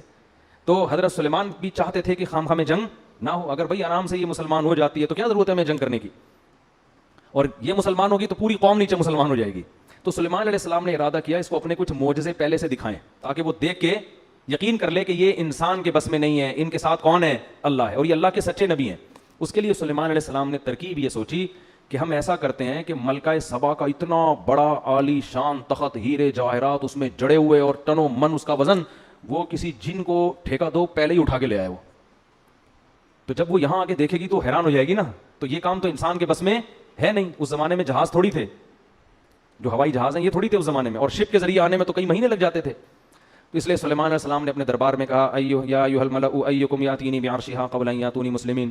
ہاں بھائی، تم میں کوئی ایسا بندہ ہے، کوئی ایسی مخلوق بیٹھی ہوئی ہے جو ملکہ سبا کے یہاں پہنچنے سے پہلے، اس کو بھی کئی مہینے لگیں گے یا 1 مہینہ یا 2 مہینہ لگے گا، تو اس کے یہاں پہنچنے سے پہلے کون اس کا تخت اٹھا کے لے آئے گا؟ قرآن کہتا ہے یہ ظاہر ہے انسان کے بچے کا کام نہیں ہے. قال عفریت من الجن انا آتیک بہ قبل ان تقوم من مقامک. ایک جن کھڑا ہوا. عامل لوگ بڑے خوش ہوں گے، دیکھو جنات کے پاس ایسے اختیارات ہیں، وہ یہ بھی کر سکتے ہیں. جن کے پاس ایسے اختیارات ہوتے ہیں، لیکن جن آپ کے اختیار میں ہوں ایسی کوئی رپورٹ ہمارے پاس نہیں ہے. جن تو بہت کچھ کر سکتا ہے مگر وہ آپ کے مشورے پہ کرے گا ایسا نہیں ہے. اگر کر رہا ہوتا نا تو آپ کی خستہ حالت. میں کہتا ہوں ان عاملوں سے جو کہتے ہیں کہ ہم سنگ دل محبوب کو قدموں میں لا سکتے ہیں، اس کو بولو پٹھان ہوٹل سے تو 2 پراٹھے لا کے دکھا دے جن کے ذریعے. سنگ دل محبوب کہاں سے لائے گا قدموں میں؟ تو جن تو طاقتور ہوتا ہے مگر وہ انسانوں کے کنٹرول میں نہیں ہوتا. تو وہ صرف سلیمان علیہ السلام کے کنٹرول میں تھے. تو جن نے کہا میں آپ اس کی بات کر رہے ہیں کہ وہ یہاں پہنچے گی پھر تخت آئے گا. ارے آپ کی مجلس برخاست ہونے سے پہلے تخت آپ کے سامنے. قرآن کہتا ہے قال الذی عندہ علم من الکتاب. ایک بزرگ بیٹھے ہوئے تھے سلیمان علیہ السلام کی محفل میں. وہ پیغمبر نہیں تھے، امتی تھے. ان کے پاس کتاب یعنی زبور کا علم تھا. اس سے پتہ چلتا ہے بھائی اللہ کی کتاب کا علم بھی کتنی بڑی فضیلت ہے. اللہ فضیلت میں بیان کر رہا ہے جن کے پاس اللہ کی کتاب کا علم. اس لیے قرآن کو سمجھ کے سیکھو. قرآن کا علم ہونا یہ اللہ کی بہت بڑی نعمت ہے. تو وہ نیک تھے. تو انہوں نے کہا سلیمان علیہ السلام سے انا آتیک بہ قبل ان یرتد الیک طرفک. حضرت یہ جن کہہ رہا ہے کہ مجلس برخاست ہونے سے پہلے میں آپ کی پلک جھپکنے سے پہلے حاضر کروں گا. یہ کہا اور تخت سامنے حاضر. نہیں آ رہی بات سمجھ. یہ واقعہ اگر صرف فضائل اعمال میں لکھا ہوتا تو فضائل اعمال کے پہ جو کفر اور شرک کے فتوے لگے ہوئے ان فتووں میں ایک اور اضافہ ہو جاتا کہ دیکھو انسان کے بس میں تو یہ ہے نہیں، یہ تو شرک پھیلا رہے ہیں. تو یہ واقعہ قرآن میں لکھا ہے. اس سے پتہ چلتا ہے کہ اللہ تعالیٰ بعض مرتبہ کسی بزرگ کے ہاتھ پہ کوئی ایسا محیر العقول کام کر دیتے ہیں جو اسباب کی دنیا میں ممکن نہیں ہوتا. اس کو کرامت کہتے ہیں. یہی کام اگر نبی سے ہو تو اس کو معجزہ کہتے ہیں، بزرگوں سے ہو تو اس کو کیا کہا جاتا ہے؟ کرامت. اور یہ کچھ بھی ہو سکتا ہے. اس میں ہمارا عقیدہ یہ ہے کہ یہ ہاتھ بزرگ کا استعمال ہوتا ہے، کام بزرگ نہیں کر رہے ہوتے. اللہ نے بزرگوں کو ایسے اختیارات نہیں دیے، نہ پیغمبروں کو دیے نہ بزرگوں کو دیے ہیں. پیغمبر کا معجزہ بھی اللہ کی طرف سے ہوتا ہے، پیغمبر کا دخل نہیں ہوتا اس میں. مردوں کو حضرت عیسیٰ زندہ کرتے تھے تو حضرت عیسیٰ نہیں کرتے تھے بلکہ کون کرتا تھا؟ اللہ کرتے تھے. حضرت عیسیٰ تو صرف کہتے تھے. تو اللہ نے ان بزرگ کے ہاتھ پہ کرامت ظاہر کی. تو اسی طرح فضائل اعمال میں جو درجنوں واقعات لکھے ہیں ان بزرگ نے یہ کر دیا، یہ کرامت کے واقعات ہیں. ان کو شرک کہنا اس لیے درست نہیں ہے کہ ان میں ان بزرگ کی طرف مجازی نسبت ہے. حقیقت کون کر رہا ہے؟ اللہ. ہاں کرامت کا واقعہ اگر مستند کتاب میں لکھا ہو یا مستند ذریعے سے پہنچے تو اس کو مانو. بیان کرنے والا مستند نہیں ہے تو پھر اس کو مت مانو. اب فضائل اعمال میں جو کرامتیں لکھی ہوئی ہیں وہ جن کتابوں سے لی گئی ہیں وہ کتابیں اگر مستند ہیں تو کرامت کا واقعہ بھی درست. کتابیں مستند نہیں ہیں تو کرامت کا واقعہ درست نہیں ہے. اور دوسری بات یہ کہ جو لوگ فضائل اعمال کے خلاف کلپ بناتے ہیں ان سے کہو اصل کلپ تو اس کتاب کے خلاف بننا چاہیے جس کتاب سے فضائل اعمال نے وہ کرامت لی ہے. اس کتاب کے خلاف کوئی کلپ بنانے کے لیے تیار نہیں ہے کیونکہ وہ کتابیں بڑے بڑے محدثین کی لکھی ہوئی کتابیں ہیں اور محدثین کو برا بلا کہیں گے تو لوگ ان کو جوتے ماریں گے. تو اس لیے انہوں نے فضائل اعمال کو پکڑا ہوا ہے. نہیں آ رہی سمجھ میں میرا خیال ہے بات. تو یہ خیانت ہے بہت بڑی کہ جو اصل کتاب ہے اس کو تو کچھ نہیں کہہ رہے. ٹھیک ہے نا. اور جہاں جو نقل کر رہے ہیں اس کو کہہ رہے ہیں یہ فضائل اعمال اور فضائل صدقات میں شرک بھرا ہوا ہے. تو ان کو شرک کی ڈیفینیشن ہی پتہ نہیں ہے. تو ان بزرگ نے کیا کہا. اب یہاں ایک اور لوگ سوال کرتے ہیں کہ یہ کرامت تو صحابہ کے ہاتھ پہ ظاہر نہیں ہوئی جو فضائل اعمال میں لکھی ہوئی ہیں. یہ تو نبی کے ہاتھ پہ یہ معجزہ نہیں ہوا تو بزرگ کے ہاتھ پہ کیسے ہو گیا؟ اس کا مطلب بزرگ صحابہ سے بھی افضل ہیں. تو یہی سوال ہم یہاں کریں گے کہ سلیمان علیہ السلام تو تخت کو سیکنڈوں میں لا نہیں سکے لیکن مجلس میں بیٹھے ہوئے بزرگ نے کہا اور تخت سامنے حاضر. تو کیا ہم یہ کہہ سکتے ہیں کہ وہ بزرگ حضرت سلیمان سے افضل ہو گئے؟ نہیں. کرامت کے صدور سے کوئی شخص دوسرے سے افضل نہیں ہو جاتا. کرامت تو اللہ کی طرف سے ایک اکرام ہے بزرگ کا کہ دیکھو میں اس پہ خوش ہوں اور اس کے ہاتھ پہ میں کیسی چیزیں ظاہر کر دیتا ہوں. یہ اس کی علامت نہیں ہے کہ اس وقت دنیا میں سب سے افضل یہی ہے. اور یہ بھی ممکن ہے کہ ایک پیغمبر کے ہاتھ پہ وہ معجزہ ظاہر نہ ہو جو کسی امتی کے ہاتھ پہ کرامت ہو جائے. یہ بھی عین ممکن ہے. باقی افضلیت کا تعلق اعمال سے ہے، کرامتوں سے نہیں ہے. کون افضل ہے سب سے؟ جو شریعت پہ سب سے زیادہ چلتا ہے تو وہ تو پیغمبر سب سے زیادہ چلتے ہیں نا. اور علماء کہتے ہیں امتی کے ہاتھ پہ کرامت کا ظاہر ہونا یہ پیغمبر ہی کے فضیلت کی دلیل ہے. اس لیے کہ اس امتی کو یہ مقام اس پیغمبر کی امت کے امتی ہونے کی وجہ سے ملا ہے. وہ جو بزرگ تھے نا جنہوں نے کرامت ظاہر کی اور تخت فوراً لے آئے, تو اصل میں یہ فضیلت سلیمان علیہ السلام کی تھی. وہ بزرگ سلیمان علیہ السلام کو فالو کرتے تھے, اسی وجہ سے تو یہ انعام ملا نا ان کو. اسی وجہ سے حضرت سلیمان اس بزرگ کا شکریہ نہیں ادا کر رہے, بلکہ جیسے ہی تخت حاصل ہوا ہے تو کہہ رہے ہاذا من فضل ربی, یہ میرے رب کا مجھ پر فضل ہے. نہیں آ رہی بات, کیا مطلب؟ گویا یہ میرا معجزہ ہے کہ میرے امتیوں کے ہاتھ پہ ایسا کچھ ہو رہا ہے, تو یہ ان کا نہیں, یہ کس کا کمال ہے؟ یہ کمال اللہ نے مجھے دیا ہے کہ مجھے فالو کرنے کی وجہ سے ان کو ایسے انعامات ملے ہیں. تو فضائل اعمال اور صدقات میں جو بزرگوں کی کرامتیں لکھی ہوئی ہیں وہ محمد صلی اللہ علیہ وسلم کی فضیلت کی دلیل ہیں کہ اللہ نے سید الانبیاء کو اتنا اونچا مقام دیا کہ سید الانبیاء کو فالو کرنے والوں کے ہاتھ پہ اللہ نے ایسی ایسی کرامتیں ظاہر کی ہیں. تو اس سے پیغمبر کا مقام کم نہیں ہو رہا, بلکہ پیغمبر کا مقام اونچا ہو رہا ہے کہ ان کی امتیوں میں پچھلی امتوں سے بھی زیادہ بڑی بڑی کرامتیں صادر ہوئی ہیں. نہیں آ رہی میرا خیال ہے بات سمجھ میں. تو سلیمان علیہ السلام نے کیا کیا, وہ ان بزرگ نے کہا کہ میں آپ کی پلک جھپکنے سے پہلے کیا لے آؤں گا؟ تخت سامنے. یہ کہا اور تخت سامنے, کیونکہ پلک تو جھپکنے میں سیکنڈ لگتے ہیں. اب جیسے ہی حضرت سلیمان نے دیکھا نا یہ تو تخت یہیں آ گیا فوراً, تو فرمانے لگے ھذا من فضل ربی, یہ میرے رب کا کیا ہے؟ فضل ہے, مجھ پر فضل ہے. لیبلونی ااشکر ام اکفر, اللہ مجھے آزمانا چاہتا ہے کہ میں اس کا شکر گزار بنتا ہوں یا ناشکرا. میں نے اس دن بیان میں کہا تھا نا کہ پیغمبر جب بھی کوئی نعمت دیکھتے ہیں تو شو نہیں مارتے, اتراتے نہیں ہیں اور بڑی بڑی باتیں نہیں کرتے, بلکہ کس کی طرف نسبت کرتے ہیں؟ اللہ کی طرف. شکر بھی ادا کرتے ہیں اور استحضار بھی کرتے ہیں کہ مجھے آزمایا جا رہا ہے, ایسا نہ ہو میں اس میں پڑھ کے اللہ کو بھول جاؤں. ہمارے ہاتھ پر کوئی ایسی کرامت ظاہر ہو نا, کوئی انڈا ہی اٹھا کے ہم لے آئیں کہیں سے, پٹھان ہوٹل کا پراٹھا لے آئیں, چلو فرض کرو اٹھا کے لے آئیں اگر ہم, تو 6 مہینے شو مارنے میں لگیں گے کہ نہیں لگیں گے؟ دیکھا اس دن میں نے سنگ دل محبوب قدموں میں لایا تھا کہ نہیں لایا تھا؟ لایا تھا کہ نہیں لایا تھا؟ دیکھا اس دن میں نے خواب سنایا تھا, اگلے دن سچا نکلا کہ نہیں نکلا؟ 6 مہینے کس میں لگیں گے؟ شو مارنے میں. ادھر سلیمان علیہ السلام یہ نہیں کہہ رہے فخر, دیکھو میرے امتیوں میں ایسے ایسے لوگ ہیں ہزاروں کلومیٹر دور سے تخت سیکنڈوں میں, میں ایسا ہی تھوڑی یہاں بیٹھا ہوا ہوں بھائی, ایسا ہی تھوڑی, بہت سے پیغمبروں سے اللہ نے مجھے فضیلت دی ہے, ایسی کچھ نہیں. بلکہ کیا کہہ رہے ہیں, یہ میرے رب کا فضل ہے, میرا کمال نہیں ہے, اور میرے رب نے مجھ پر یہ فضل اس لیے کیا لیبلونی, مجھے آزما رہا ہے وہ. اشکر ام اکفر, کہ میں شکر گزار بنتا ہوں یا ناشکرا. آگے کہنے ومن شکر فانما یشکر لنفسی, دیکھو جو شکر کرتا ہے اپنے خود ہی فائدہ ہوگا اس کا, اللہ کو کوئی فائدہ نہیں ہے. ومن کفر فان ربی غنی کریم, اور جو ناشکری کرے گا اللہ کا کوئی نقصان نہیں ہے, میرا رب بے پرواہ ہے, اسے انسانوں کے شکر کی ضرورت نہیں ہے, کریم عزت دار پہلے سے ہے, وہ کسی کی ناشکری سے اس کی عزت میں کمی نہیں ہوتی. اب جب تخت آ گیا نا تو اب سلیمان علیہ السلام نے سوچا ملکہ سبا آتے ہی تو اس تخت کو پہچان جائے گی, کیونکہ ایک دم 100% وہی تخت, اس جیسا تو کسی کا نہیں ہے. تو اسے تھوڑا سرپرائز دینے کے لیے ہم اس تخت میں تھوڑی سی چینجنگ کرتے ہیں تاکہ اس کو تھوڑا سوچنا پڑے.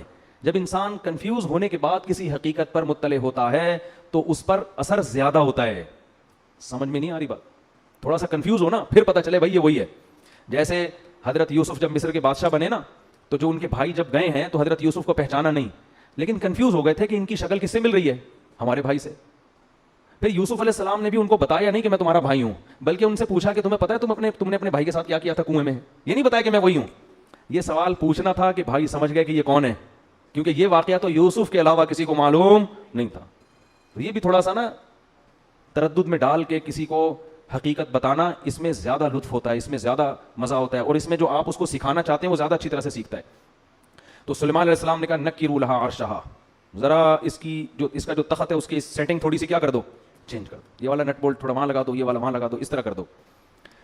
جب ملکہ سبا وہ مہینوں کا سفر کر کے پہنچی ہے تو سلیمان علیہ السلام نے ملکہ سبا سے کہا, اچھا ہمارے ہاں کوئی متعصب قسم کے صوفی ہوتے تو کہتے حضرت آپ لیڈیز سے بات نہ کریں. یہ بھی ایک طبقہ ہے ہمارے ہاں جو تقوی میں اتنا آگے نکل جاتا ہے. ایک طرف تو ایسا لبرل طبقہ ہے جنہوں نے پردہ ہی ختم کر دیا کہ مرد اور لڑکیاں ساتھ بیٹھ کے گپے ماریں. میں جب بھی ٹیلی ویژن کے کسی پروگرام میں جاتا ہوں پہلے یہ ان کو آرڈر دیتا ہوں, میرے ساتھ کسی لڑکی کو بٹھانے کی اجازت نہیں ہے. اس کی میں نے بہت سختی کی ہوئی ہے. یہ علماء کے وقار کے خلاف ہے کہ جوان لڑکیاں بن ٹھن کے آئی ہوئی ہیں, مفتی صاحب سے انٹرویو لے رہی ہیں, تو آپ پردے کی تبلیغ کیسے کرو گے دنیا کے سامنے؟ ہاں اس پہ جو ہے نا کال پہ کوئی انٹرویو ریکارڈ کرا کے, میرے کچھ انٹرویو ایسے ہیں جس میں یہ دکھایا کہ کوئی لڑکی مجھ سے انٹرویو لے رہی ہے, وہ سامنے نہیں بیٹھی ہیں, وہ انہوں نے مجھ سے ویڈیو انٹرویو ریکارڈ کروا کے پھر چلایا اس اسٹائل میں کہ جیسے ایسا لگ رہا ہے کہ وہ سامنے میرے بیٹھی ہوئی ہیں, تو وہ ایڈیٹنگ ہوئی ہے. تو ایک طبقہ تو ہمارا یہ کہ جنہوں نے پردے کے حکام کی دھجیاں اڑا دی. ایک طبقہ اتنی صوفی پنے کی انتہا کو پہنچا ہوا ہے جہاں عورت سے بات کرنے کی ضرورت ہے وہاں بھی وہ بات کرنے کے لیے تیار نہیں ہے. اب کوئی خاتون اگر آپ سے مسئلہ پوچھنے کے لیے آ رہی ہے تو پردہ کرنا تو اس کی ذمہ داری ہے, اگر وہ نہیں کر رہی تو آپ کو شریعت نہیں کہتی یہاں سے بھاگ جاؤ فوراً, کہ وہ مسئلہ پوچھنے آئی آپ بھاگیں وہاں سے, آپ بیٹھے مسئلہ بتائیں. ہاں تنہائی کسی عورت کے ساتھ بند کمرے میں اختیار کرنا اس کی اسلام میں اجازت نہیں ہے, اور آپ اس کو محبت سے پردے کی ترغیب بھی دے دیں. تو ہمارے یہاں کچھ جو اس طرح کے لوگ ہیں نا, تو وہ سلیمان علیہ السلام پر اعتراض کہ آپ, وہ پہلے سلیمان علیہ السلام کے پاس جا کے کہتے حضرت آپ کو لیڈیز سے بات کرنے کی اجازت نہیں ہے بالکل. تو لیکن پیغمبر تھے, کون بولتا. تو سلیمان علیہ السلام نے جب دیکھا کہ ملکہ سبا آئی تو سب سے پہلے اس سے سوال پوچھا اہا کدا عرشک, یہ تخت آپ ذرا دیکھیں, بتائیں کہ کیا آپ کا جو تخت ہے اسی ٹائپ کا ہے یا نہیں ہے. تو وہ بڑے حیران ہو گئی کہ یار بالکل اسی جیسا لگ رہا ہے لیکن 100% وہ ہے بھی نہیں. تو کہنے لگی قالت کأنہ ہو, ایسا لگ رہا ہے کہ یہ وہی ہے, یعنی وہ ہے تو نہیں لیکن ایسا لگ رہا ہے کہ گویا کہ یہ وہی ہے. پھر کہنے لگی کہ بڑا کمال آپ نے کیا کہ اسی جیسا تخت ہدہد کی رپورٹوں کے ذریعے اس نے کہیں لا کے نقشہ بتایا ہوگا اور آپ نے اسی جیسا تخت بنا لیا, کیونکہ اس کے تو وہم و گمان میں بھی نہیں کہ سیکنڈوں میں یہ تخت وہاں سے اڑ کے یہاں آ سکتا ہے. لہذا وہ کہہ رہی ہے کہ کمال ہے بھائی, اسی جیسا تخت آپ نے کیسے بنا لیا. وَأُوتِينَا الْعِلْمَ مِنْ قَبْلِهَا وَكُنَّا مُسْلِمِينَ, ہمیں پتا تھا کہ آپ کو اللہ نے جو ٹیکنالوجی دی ہے اور وسائل دیے ہیں اس کا ہمیں اندازہ تھا, لیکن ایسا اندازہ کہ ایسا خاندانی تخت بنا لو گے یہ کھوپڑی میں نہیں آتا, اور ہم پہلے سے مان چکے ہیں آپ کی صلاحیتوں کو, مسلمین مان چکے ہیں. یہ تو اس کے تصور میں ہی نہیں کہ یہ وہی ہے. قیل لها ادخل الصرح, حضرت سلیمان علیہ السلام نے فرمایا کہ اب اس محل میں آپ داخل ہو جاؤ. تو محل کا فرش حضرت سلیمان نے ایسا خاندانی بنایا تھا نا, ایسی ٹیکنالوجی استعمال ہوئی تھی کہ وہ فرش دیکھنے میں پانی لگتا تھا, کہ پانی ہے جو جس میں لہریں بن رہی ہیں, اتنا شیشے کا چمکدار. تو وہ جو ہے نا اس نے کیا کیا, فلما رأته حسبته لجة. اچھا اس سے یہ بھی پتہ چلتا ہے کہ اللہ نے اگر آپ کو وسائل دی ہیں تو اچھا گھر بنانا, اچھا ڈیکوریٹ کرنا گھر کو, لائف اسٹائل کو ذرا لگژری بنا لینا, یہ شریعت کے خلاف نہیں ہے. کوئی صوفی وہاں پر ہوتا, نالائق ٹائپ کا صوفی, وہ پہلے تو حضرت سلمان کے ملکہ سبا کی اس سے بات چیت پر اس کو اعتراض ہوتا, ایک آپ نامحرم سے بات کیوں کر رہے ہیں آپ.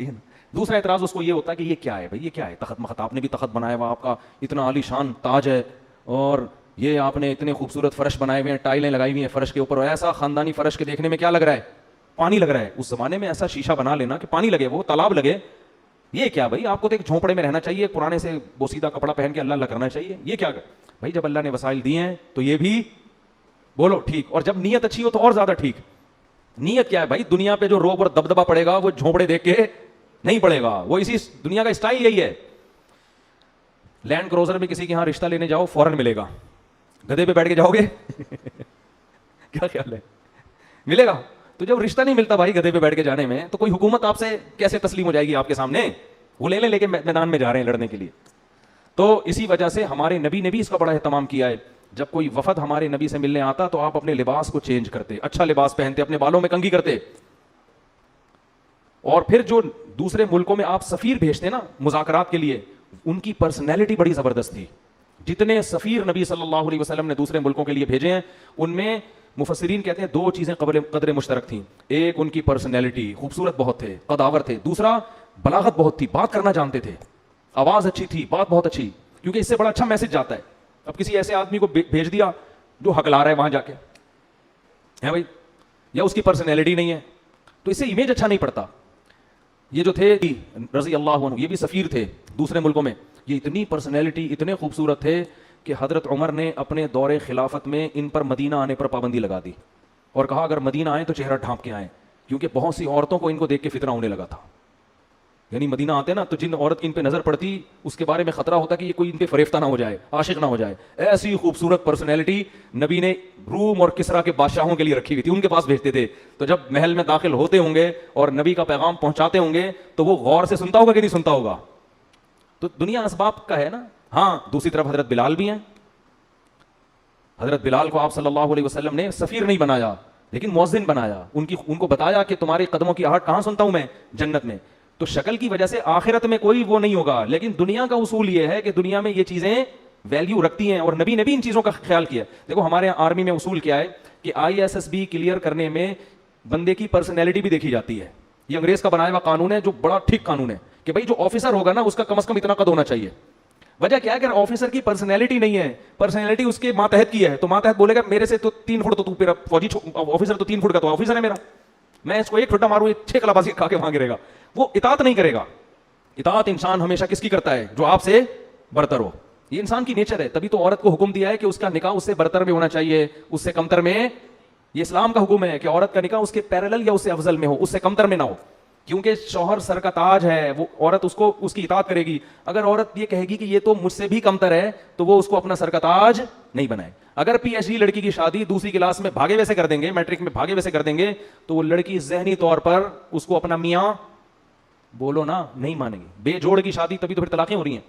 یا تو وہ پھر کوئی اس میں کوئی ایسی خوبی ہو جو اس کے عیب کو چھپا دے، میٹرک فیل ہے، بھاگا ہوا ہے، لیکن کوئی دوسری خاصیت اس کے اندر بہت زیادہ ہے، تو کوئی نہ کوئی ایسا خوبی ہو جو اس کے عیب کو کی تلافی کرے. اگر عیب ہی ہیں پھر وہ جوڑ کی شادی نہیں ہے. تو اس کے اسلام نے بھی ان چیزوں کا بڑا حکم دیا ہے. لوگ سمجھتے ہیں بس اسلام پر عمل کرو تو بس چھوڑ دو دنیا کے سارے اصول، مکھنچوں کی طرح زندگی گزارو. ایسا نہیں ہے. تو خیر جلدی سے میں بات کو سمیٹ کے ختم کرتا ہوں. کیا بات چلی تھی، پتہ نہیں کہاں سے کہاں پہنچ گئے ہم. تو وہ سفیروں کا نا، ہاں تو وہ ملکہ سبا کو حضرت سلیمان نے کہا یہ تخت، یہ جو ہے نا یہ فرش، اس پہ آؤ، محل میں داخل ہو.